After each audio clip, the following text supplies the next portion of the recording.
ಸ್ವಾಗತ.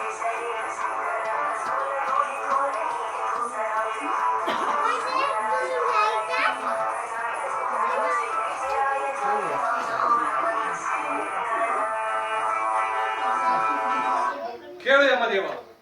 ಶಾಂತನಾಗು ಪ್ರಭು, ಶಾಂತನಾಗು. ನಿಮ್ಮ ಅಪಮಾನ ನಾನು ಮಾಡಲು ಹೇಗೆ ಸಾಧ್ಯ? ಶಿವಶಕ್ತಿಯ ಪರಿಚಯ ಮೂರು ಲೋಕಕ್ಕಿದೆ. ಕೇಳು ಯಮದೇವ, ನನ್ನ ಆಶೀರ್ವಾದವಾದ ಮೇಲೆ ಪ್ರತಿಯೊಬ್ಬ ಭಕ್ತರು ಮೃತ್ಯುವಿನ ಸೀಮೆಯಿಂದ ಹೊರ ಹೋಗುತ್ತಾರೆ. ಹೋಗು, ಯಮಲೋಕಕ್ಕೆ ಹೊರಟು ಹೋಗು. ಹಾಗೆ ಅಪ್ಪನೇ ಆಗಲಿ ಪ್ರಭು. ಹರ ಹರ ಮಹಾದೇವ್, ಹರ ಹರ ಮಹಾದೇವ್. ಮಾರ್ಕಂಡೇಯ, ನಿನ್ನ ನಿರಂತರ ಭಕ್ತಿಗೆ ನಾನು ಮೆಚ್ಚಿದೆ. ನೀನು ಚಿರಕಾಲ ಸುಖವಾಗಿ ಬಾಳು ಎಂದು ಆಶೀರ್ವದಿಸುತ್ತೇನೆ.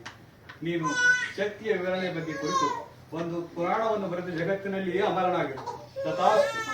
ಹರ ಹರ ಮಹಾದೇವ್, ಹರ ಹರ ಮಹಾದೇವ್. ಜೈ ಭೋಲೆನಾಥ್.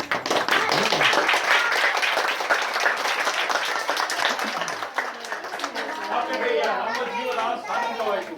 ನಮ್ಮ ಜೀವನ ಸಾರ್ಥಕವಾಯಿತು. ಭೋಲೆನಾಥ ಕಿ ಜೈ, ಭೋಲೆನಾಥ ಕಿ ಜೈ.